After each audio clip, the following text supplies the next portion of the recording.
The best part of my job right here, right now, the delivery. Oh, that's the car we've been dreaming about. Yes. Years, hasn't it? All right. Kind of a pretty car, isn't it? Oh, man. Beautiful car. Yes. You know, this little GTX was quite a project for us. I knew that we were in for something in the beginning, but I couldn't see everything. I just kind of expected the worst, and it was even worse than that. They're coming to get you, Barbara.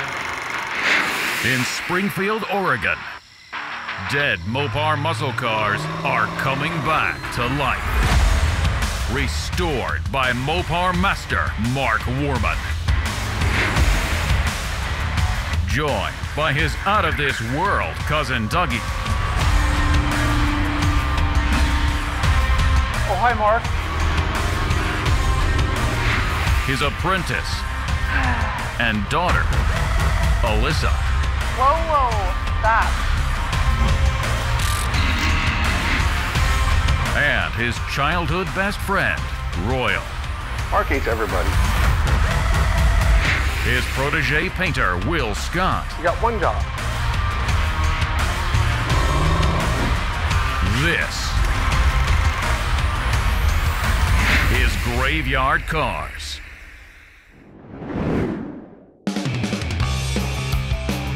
So going back a few seasons ago when the car first arrived, I wanted to walk around it with Alyssa. It was a great teaching subject to say how easy it is to hide sins. And boy, that car had its share of sins. Looking in this trunk, at a glance, it looks like, hey, that trunk's not bad. I can't see daylight through it like I can on a lot of the other cars. But when you look closer, Yeah. there's a hole. As Alyssa and I went around the car, you could see that outwardly things looked great, like the trunk floor. It was beautiful, it was blue, it looked good. You hit that thing with a tool and it'll punch right through it because it was all fiberglass. When I talk about sins that are hidden, I'm talking exactly about this car. When you look at it in the beginning, in the original photos that I bought it, it was beautiful. It looked great. Even when it showed up, it looked great. But underneath all of that, it's kind of like that phrase in building a house that the carpet hides a multitude of sins, like rotten floors. Well, in this case, paint hides a multitude of sins, like rotten floors. Every single thing on this car had filler on it from front to back. Now on the quarter panels and the roof, same things. They looked good on the outside, but as soon as you started chiseling away, you saw there was no meat underneath it. The metal was gone. The car basically was sculpted from Bondo. Yeah. Bubble's never just a bubble. It's Okay. always a sign of rust underneath things. Okay? Not just a bad Same paint thing job? there. No, it usually starts way down low. Okay. So the Bondo, the filler that they used on the roof, came up through and was beginning to bubble through the paint. I've learned a lot over the years working with my dad. I found this build really interesting because it shows you how much damage and rust you can hide under filler and paint. Even the door jambs on this car were filled with Bondo. They were sculptured. It looked like they had sculptured in what would be the quarter seam, but there was no quarter seam. It was just made out of filler. Kudos to the guy that did the filler work on it. You have a job at Graveyard Carz if you ever need one. Nice work. Just should start over a little better substrate. I'm sorry, I shouldn't use words like that. You should start with better metal. When you're speaking about validating a car to make sure that it's real and that it's a numbers matching, in this case we've got a 69B body, all right, it's a Plymouth GTX. There are two hidden body numbers on this car. We've talked about it many times in the show. One is underneath where the weather strip goes on the trunk lip. It'll be the last 8 characters of the vehicle identification number. That same number appears on the upper tie bar. These are both weld-in panels, and they're both relatively hidden. Back in the old days, before people knew about the hidden body numbers, if they were just to steal the dash out of one car and put it in another one, or do some kind of a hokey rebody for whatever reason, those numbers would scream at you something was wrong. In the case of our GTX, while they were beat to death and while it had work done on the core support, it looked to me like somebody had cut it, rolled the core support out of the way to get the engine out of it, and then rolled it back over and welded it up. Whatever the reason, at least the original body numbers were there. Look at that frame rail right there. Yep. You come along here and it seems like it's bad. That's because it is bad. Education complete. So in the metal replacement on this car, I would put in the top 2% of all of the Graveyard Carz that we've done as far as the amount of metal. There was so much we didn't even have time to film it. We couldn't have. It would be an entire season-long car when you talk about the metal. So with this particular car, when we got it back from the dipper, they delivered dust. It was just metal shavings. That was all that was left of this car. You're talking the front inner fenders. Obviously, the front fenders had to be replaced too. The hood had to be replaced. The upper cowl panel and firewall had patches put into them. Both doors were garbage. We had to get new doors for it from Auto Metal Direct. The floor, the step wells, the under seat pan, the trunk pan, the inner and outer wheel houses, the Dutchman panel support, trunk hinge supports, rear body panel, quarter panels, drip rails, roof skin. What else am I possibly forgetting here? I feel like my cousin Vinny when he's rattling off all the things that he says to Marissa to me. Could you possibly dump more on my head? I don't know, could you? Nate puts his hand. That's a cute movie. She looks smoking. The point is that there was a lot of metal that needed to be replaced on this car. I think we even had to do the trunk lid. So when it came time to build it, we had to replace everything. When you have to replace everything, you got to paint everything too. You know, it's when the quarters are off, it's doing the sound deadener from front to back and then painting it from front to back. First statement, B5 is my favorite color. For real? For real. Why is it? That contradicts everything. Panther pink. So B5 blue, Mark has asked me to say on camera, it's one of my favorite colors. It's truly not.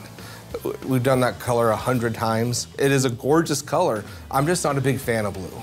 There's nothing I like about it. I like green, I like pink, I hate blue. You want me to be dishonest on camera, and I'm not gonna do that for everybody at home. Talk about how fun it is to build a formula. So one of the problems we have today is these questions are not very accurate. Making these colors, it's not fun. You know, you go to the computer, you print the label, how much you want to make, then you go right into the mixing room, double check your toners, make sure you have everything, which it's hit and miss because it requires so much when you make 3 gallons. Because 3 gallons, that's actually 6 gallons sprayable. So like right off the bat, we got a metallic toner here. Right after that, takes a second metallic. Then jumps over with the blue, but we're not done. It gets another blue. So you're looking at like 7, 8 colors between the silvers and the blues and the greens that go together just to get B5 blue. And when you mix 3 gallons of color, it takes a good hour and a half. I don't like mixing color. That's why I have entrusted Noah in doing it moving forward because he's a great helper. So basically, I go into paint, there's 3 gallons, unreduced, ready to go. Horrible questions. Yeah, gosh.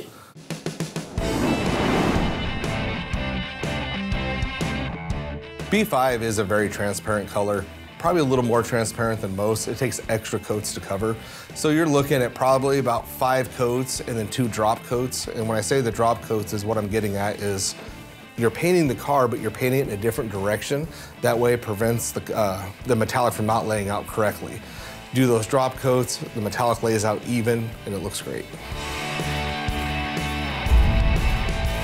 So just like every other car we do, you have to cut and buff it. I've always done my own cut and buffs for as far back as I can remember. It takes me about a week to do a complete car. And then you find yourself when it's in the booth and you're buffing it, really just spending even more time because, hey, you're the painter. You want that, the more you buff, the richer it looks, the shinier it looks. You want every swirl out. It just takes a lot of time. So having somebody to assist me in that process now is a lifesaver. You know, so we'll start with 800, 1200, 2000, 3000, and then you start to buff it. When you have to do the blackouts on the hood and the rockers, because they go a flat color, you really ought to make sure, especially those areas, are buffed out to perfection. Because once you do the blackout, it's extremely hard to try to go back and do any touch-up buffing. Because if you hit that flat black that I've painted with the buffer, it'll make it shiny. Then you're having to redo all the flat black that you did. So it's just a little more patience, a little more attention to detail on that final buff to make sure it looks perfect. So when it came time to do the stripes and the rockers, they have a kit that's called Hot Rod Black. You just mix it, it's ready to go. You mask everything off, double check your measurements. Luckily, we have a lot of cars here, so you can just go out to the graveyard, take original measurements, and then do the markings on the GTX of where the stripes are supposed to go. You take that hot rod black, it's a single stage. You let it dry overnight. Don't try to rush it, because if you rush it, it's blotchy here and it doesn't look right. So just give it time to dry. It dries a nice, natural, flat finish, and it looks amazing.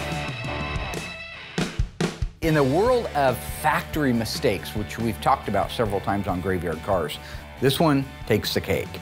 All right, I've had numbers transposed, I've had the wrong character in the VIN for the engine. We've got a 69 Hemi Charger RT that doesn't have the famous J code in the 5th position of the vehicle identification number, which is the most important one. You know it's a real car, but it's a factory mistake.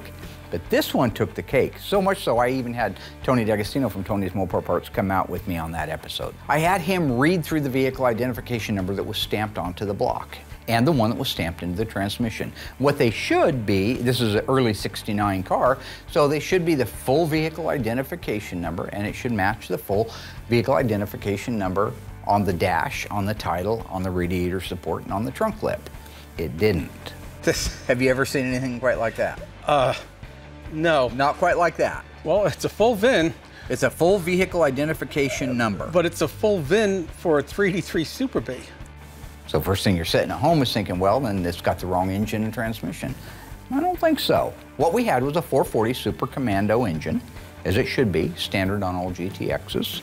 The vehicle identification number that was stamped into it was from a 1969 Dodge Super B. Yet the sequence number of that vehicle identification number matched the car. So it was the first, I think, 6 characters that were completely from another car that were stamped into this engine and transmission. It's obviously not a 383, and when you read that vehicle identification number, that's its H code, which is a 383. So it gets a little confusing. If you go back and watch that episode, you'll see where we break down the VIN on that car and how it all works. But basically somebody took half of the vehicle identification number on the assembly line, stamped it into the engine off of a Super B, and then the rest of it was the series number for the actual GTX. It was absolutely fascinating. Even to this day, it is one of the most fascinating mistakes I've ever seen, and Tony would agree with that. Again, I can't see any motivation for this. This is a freak. It's a freak. It's a freak, it really is. The guy on the assembly line could have been drinking. It's always possible, or he could have been in a hurry, or just plain not paying attention. Did you guys see my t-shirt? Nakatomi Christmas party. So that goes back to the whole yippee-ki-yay bad word thing. And Hans Gruber, he was a bad man. Yes, what is that you said? Yippee-ki-yay modifier. I don't think they have to bleep modifier.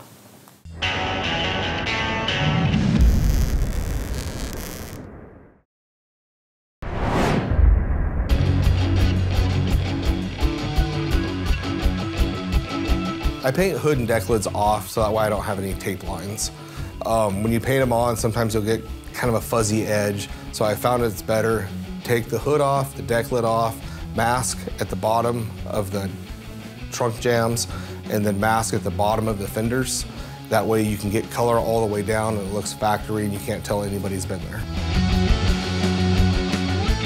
So this particular customer wanted a GYC logo on the deck lid with Mark's signature, which makes no sense because Mark didn't do anything to the car. He just kind of paid for parts, paid us to build the car. I don't know why it wasn't mine, but whatever. So just to save time, I had a stencil made up, Graveyard Carz logo, Mark's signature, laid the stencil down over the blue. I tried 3 or 4 different colors of pearl, which one would look nice, a white, a blue, a red. This customer chose the blue, so it really gives it that ghost effect. Sprayed the pearl on it, removed the decal, then cleared the whole deck lid. A couple of extra coats of clear right there so you can not cut and buff it flat. You can't tell it's been masked off. Looks great, customer loves it. And like I said, you can just kind of catch it in the right light, but still should have been my signature.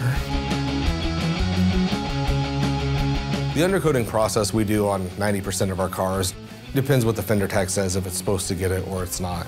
So what we'll do is once the car is completely buffed, looks amazing, all the paint work is done, take it out, pressure wash it, give it a really good bath, get all that compound out of there, because if it's left on there, it gets hard as a rock. Get the car cleaned, bring it back into the paint booth, mask the whole entire car, and then at that point I'll undercoat it. We have a great system that we use, very easy, low maintenance, smells horrible. Let that sit a couple days in the booth, kick it over to assembly, and then at that point we take it off the whirly jig and throw it on a bin pack.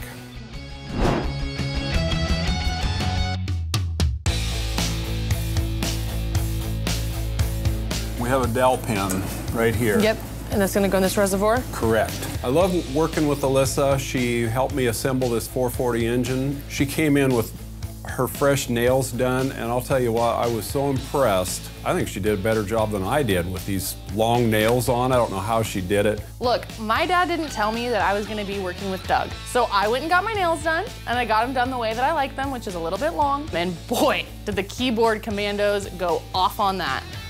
Watch your fingers. Powerful. There it is. Great. I love working with Alyssa. She really pays attention. She does a great job. She's a great helper. She's very smart.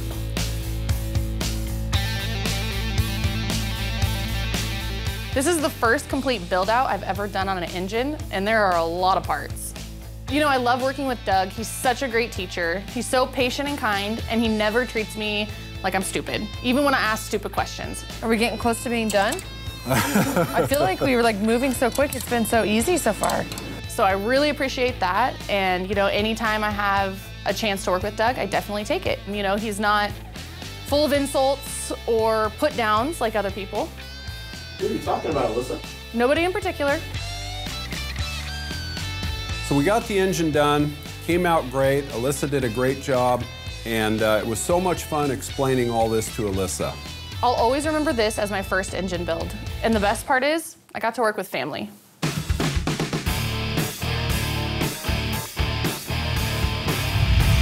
When we first got our easy run engine stands, we ran all of our engines. It was great. You go back to earlier seasons, you saw us do that a lot. Then we got so busy that we got away from it. And I think our egos were writing checks that our bodies couldn't cash. Top Gun, 1986, I think. Point being, we would put an engine in a car and the rear main seal would leak, valve covers would leak, freeze plugged seep. I mean, we're good at what we do, but there's a lot of moving components when it comes to an engine. Bottom line was, we're having to pull engines back out again. So I dropped the moratorium on any of that stuff. No more does an engine go in a car that hasn't been ran on the engine run stand. So this little engine had to be ran on the engine run stand before we could install it in the car. That sounds good. Yeah, it does. Just ran out of gas. Why'd you let it run out of gas, Dougie? I don't know. You know, I never understood why you only put 1 ounce in there.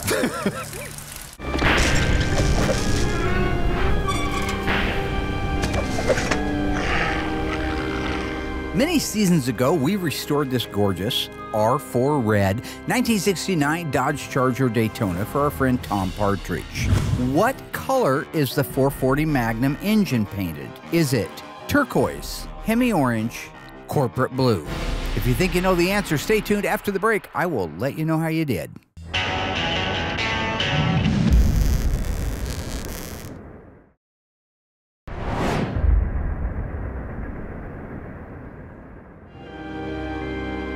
All right, ghouls, welcome back. How did you do on that one? What color from the factory was the 440 Magnum in our 69 Charger Daytona? If you said corporate blue, you are absolutely wrong. It was hemi-orange.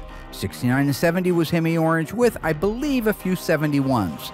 Corporate blue on the high-performance engines didn't start showing up until late 1970.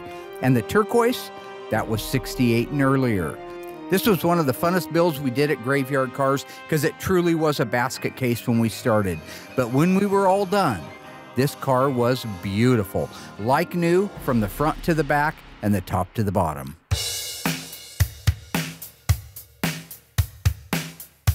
Now, one thing that I pride myself on is being transparent with our audience. When we start an engine up, we haven't pre-started it.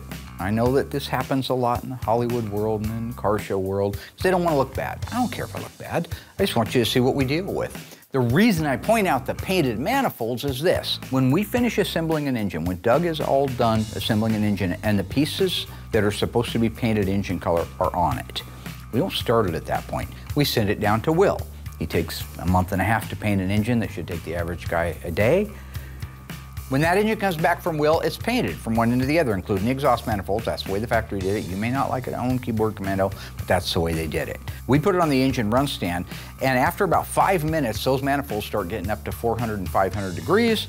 It bakes that paint off of there. So when I'm pointing it out that we're not faking that, we're showing you the paint is burning off for the very first time. That's because the engine is running for the very first time. So if there's a failure, we share it with you. We don't cut. Hey, that's leaking. Hey, this. We've had engines rattle when we fired them up. We've had them drip a little bit, valve cover leaks. We've even had 1 or 2 in the past that we filmed that had rear main seals leaking in them. But the point is, show everything. Let the audience see what you have to go through to be able to put one of these cars together.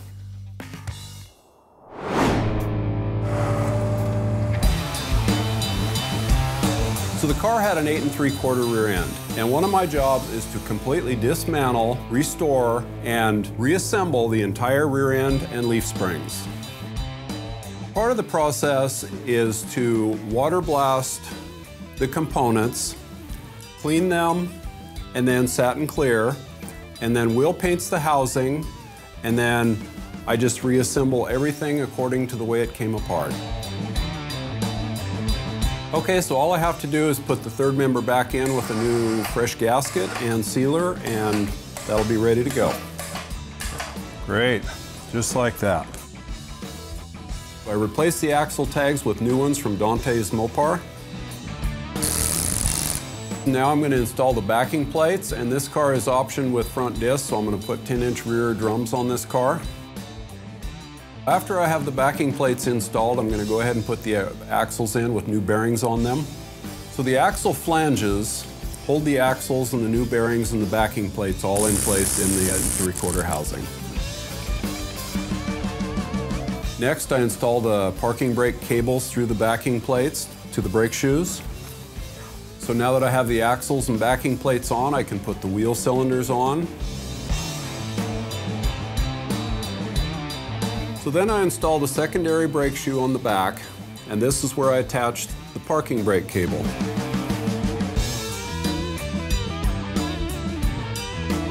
So now I have the primary brake shoe installed.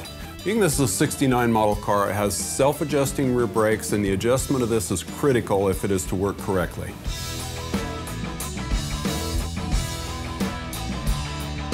The last thing I'm going to put on here are the new rear brake drums. Put the leaf springs on, secure them with 2 U-bolts on each side and 4 U-bolt nuts on each side also. The front leaf spring hangers go on next, and on the rear, we put on the shackles.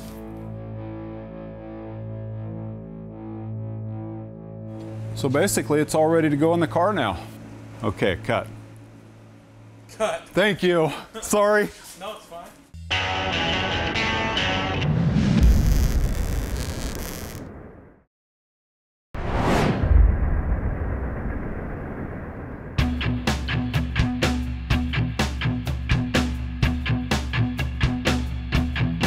Hi, Doug. Hey, Will's here. Yeah!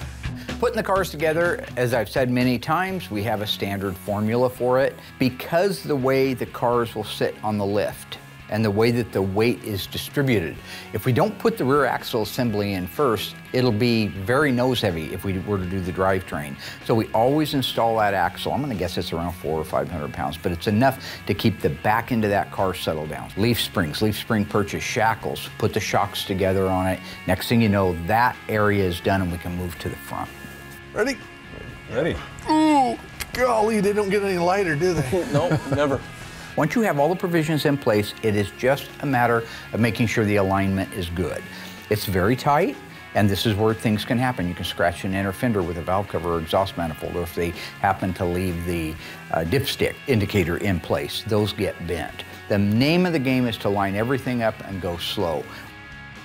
Once you have the K-member seated up against the frame rail, you can install the bolts. In this case, it went together really smooth. Same thing for the transmission cross member, lined right up where it's supposed to. Put the 4 bolts and the nuts that hold the transmission cross member in, and that's done.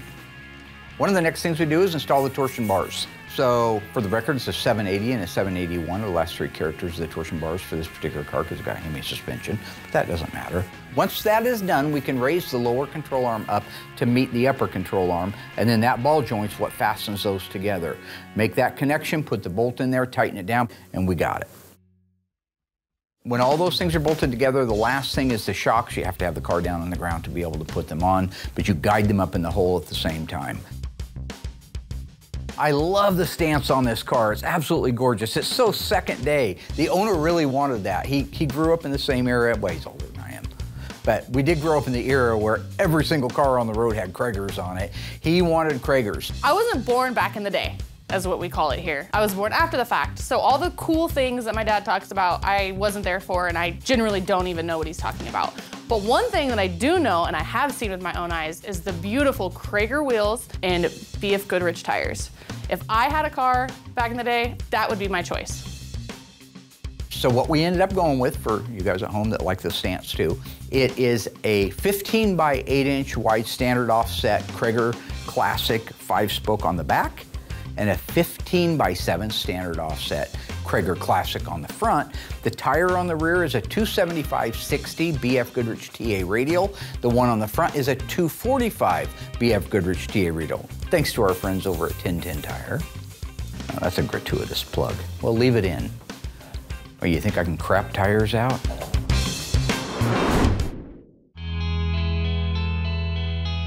I had the task of final assembly. This car was really fun to put together. Every little thing that you add to this car really makes it start to pop.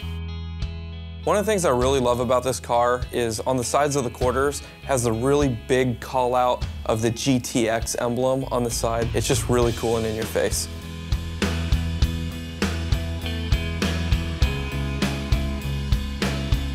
Being a GTX, this car has a lot of chrome trim and accents on it, but one of the best parts about it is the beauty plate that goes on the back of the trunk. Just the beauty plate in the back and the chrome taillight bezels really just sets the back end of this car off.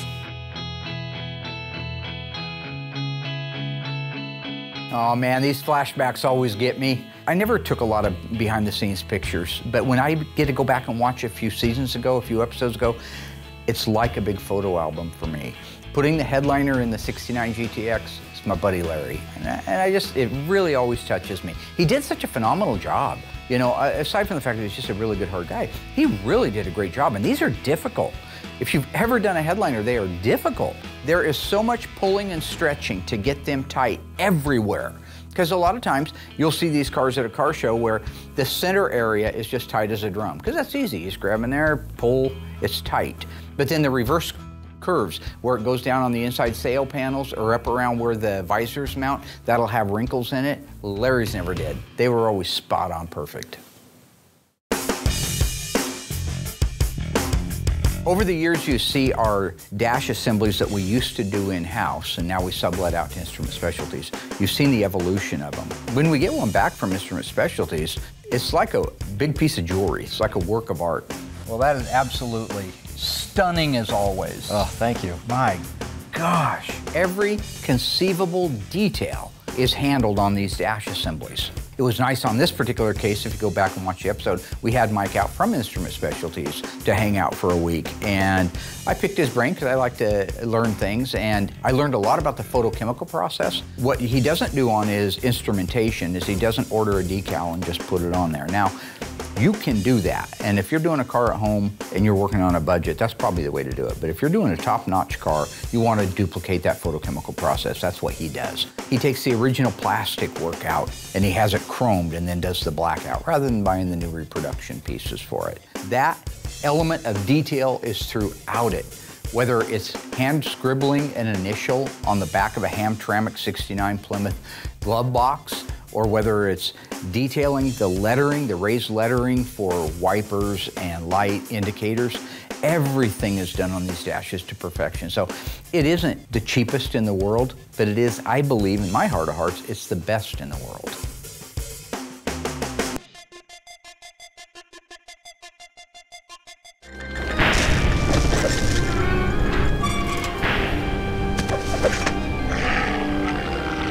In a previous season of Graveyard Carz, we restored this stunning 1968 Plymouth GTX 440 Super Commando for the World Wrestling Champion Bill Goldberg. True or false, the transmission behind that 440 Super Commando was an automatic. If you think you remember the episode, stay tuned after the break. I'll let you know how you did.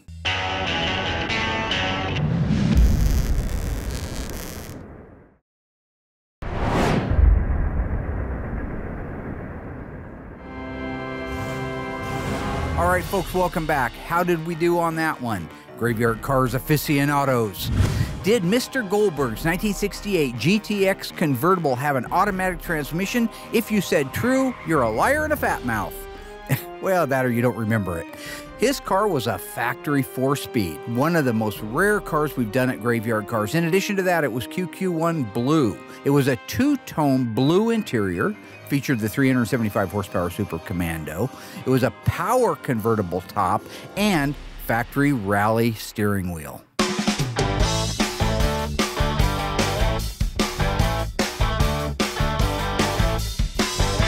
After I get the carpet installed and everything's cut exactly where it needs to be, I can move forward and put the quarter trim panels on there. After I get those in there, I can set the back seat. So I got to help install the interior in this car, and it had white door panels, and I really love that because my car had white door panels also. What's really fun about this is Mark actually tracked down my interior panels out of my Barracuda from back in the day when I was 18 years old. The car was a factory 4-speed, one of only 164 318 4-speed 70 Grand Coupes, 164 in the entire world. This car was lemon twist yellow, FY1. It had an A62 Rally instrument cluster with it, overhead console at C26. This car was white leather interior. Not only did my car have the white door panels, but I also had white leather bucket seats, and I also had a Hearst pistol grip 4-speed. Beautiful, stunning car. Doug traded that car off for a 1970 Ford van because it overheated on him one day. That's a whole nother story I'll tell you later. I looked for the car afterwards. We saw it one time, it had been painted black. The whole interior had been changed out to black. We saw it down in Crestwell at a sawmill. That was the last time we ever saw that car, so that was circa 1981.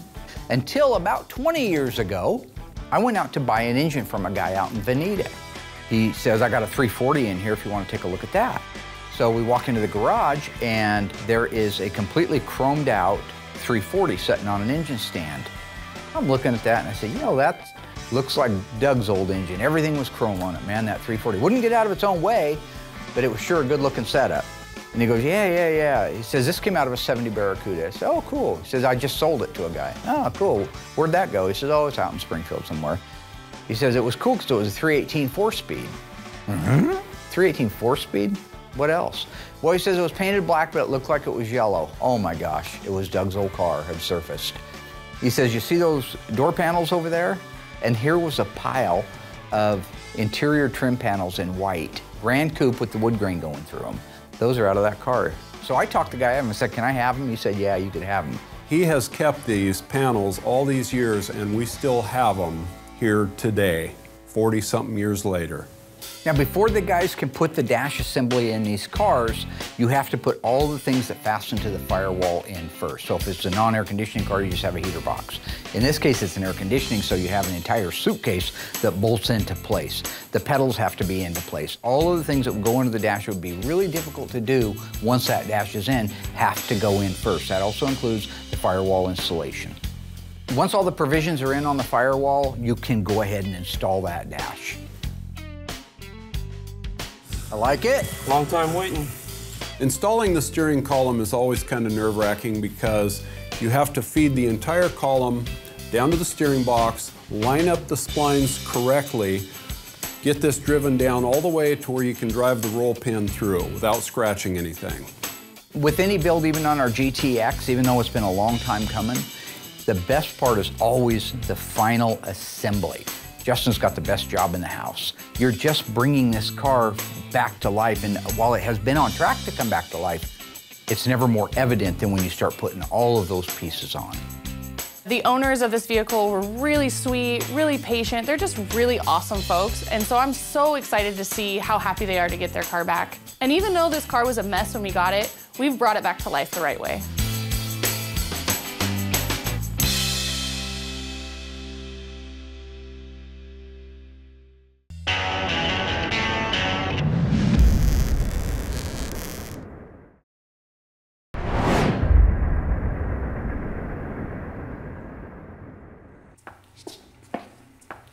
Hey there, I'm Mark Warman. Whenever I come back to Oregon, I visit my old neighborhood of Springfield. A lot of the guys I worked with still hang out there. And even though I am an actor, as far back as I can remember, I always wanted to be a car guy. When I was growing up in Springfield, car guys were all over the place. And because I wanted to be just like them, I was treated with respect. I remember there was Troy and Roy, the Lockwood twins. Hey, Mark. Hey, Mark. What's up? What's up? And there was Tony, Philly Steak D'Agostino.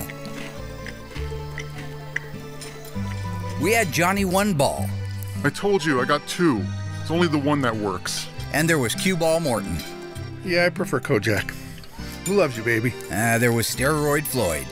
Hey, Mark. Good to see ya. How much you bench these days? We had Run DCC. He got that name because he always ran the clear coat. Hey, it was cold in the booth, okay? Get off my back. There was Upsetting Eddie. He got that name because he would whisper something to you to draw you in. Huh? What was that? And then scream. I know, Whoa. right? Okay. Uh-huh. There was the Car Thief. She got that name taking cars with low miles out for a joyride. Will told me it was okay. Get over it, Dad. And there was Susie. Why did I marry this guy in the first place, Warman? Oh, hi, Mark. Just looking for a pet groomer for Bailey.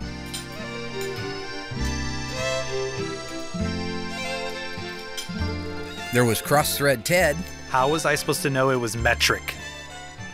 And of course, there was me, the Ice Tray, the Iceman, Ice Cube, Ice Shavings, Ice Pick, Icy Hot, I see you, you see me, Icicle, Ice Pops, Ice Cold and Hot.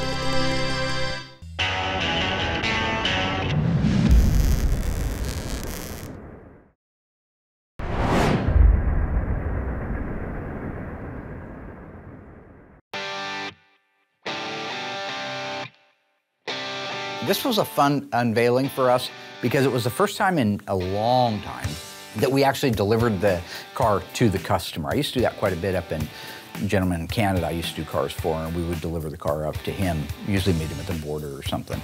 This case, we got to drive up to Salem, which is only an hour from here, and unveil this gorgeous, stunning, all numbers matching 1969 Plymouth GTX.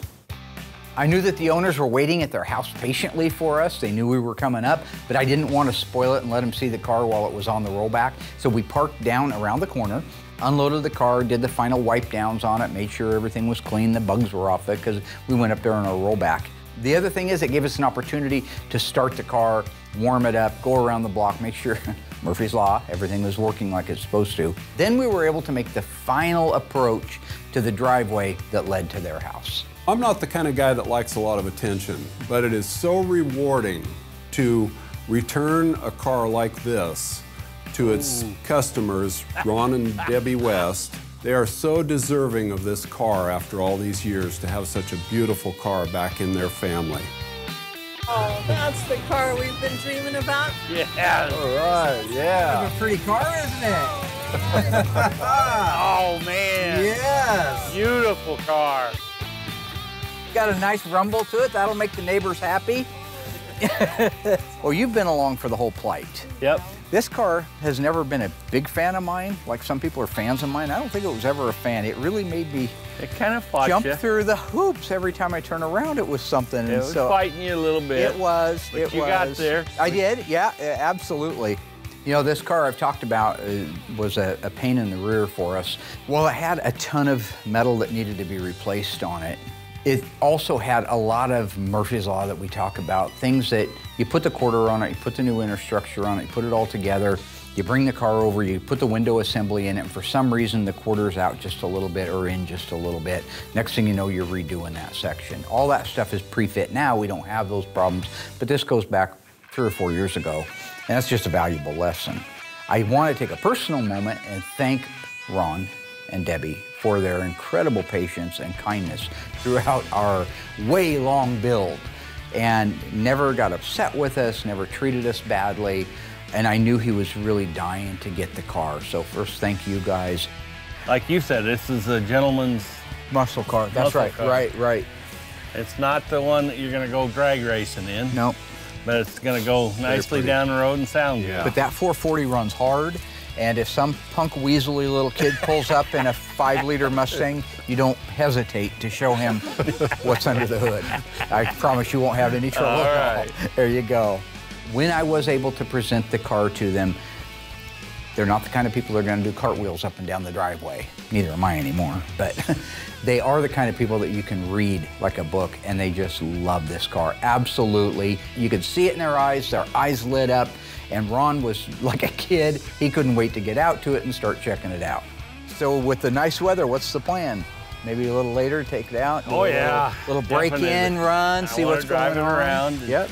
Go show some people. And right after we left, I did get a phone call that he had taken it out and drove it and just had a blast in it. Absolutely loved it. Went to the gas station. We ran systems check on it. All the lights are working. Okay. The only caveat I tell people is this: it's an old car. Even though a lot of stuff's brand new, it's still old. So if a blinker quits working, you call me up. I'm either going to walk you through how to replace the bulb, or you can always drive up the road and say hi to us, and we'll fix things for you. It's about the relationship after everything and knowing that everything's going great, right? This is how they always end. But the heater core puked all over the floor. So we had to go up and pick up the car, fix, it wasn't actually the heater core, it was the heater control valve itself leaked. It was an original one. We had rebuilt it and put new seals in it, but for whatever reason, it decided to puke on the carpet. So we ended up replacing the carpet. Did it the next day, by the way. He wasn't out of his car for very long, but I tell you the truth, those are the true things that happen. But the car is back in his possession, and all I ever hear from him is how much fun he's having. That makes our job worth doing all day long. Well, that and that.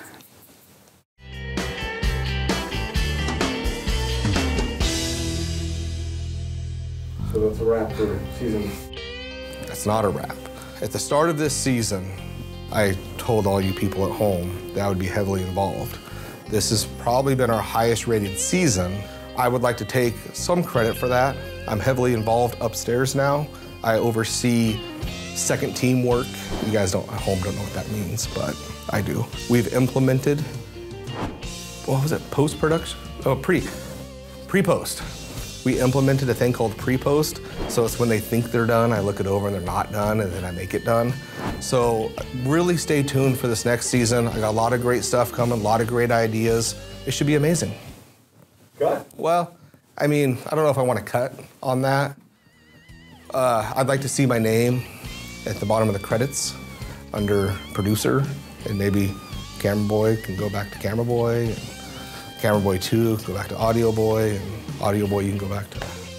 What'd you do before this? I mean, it's a circle, but stay tuned, it'll be great.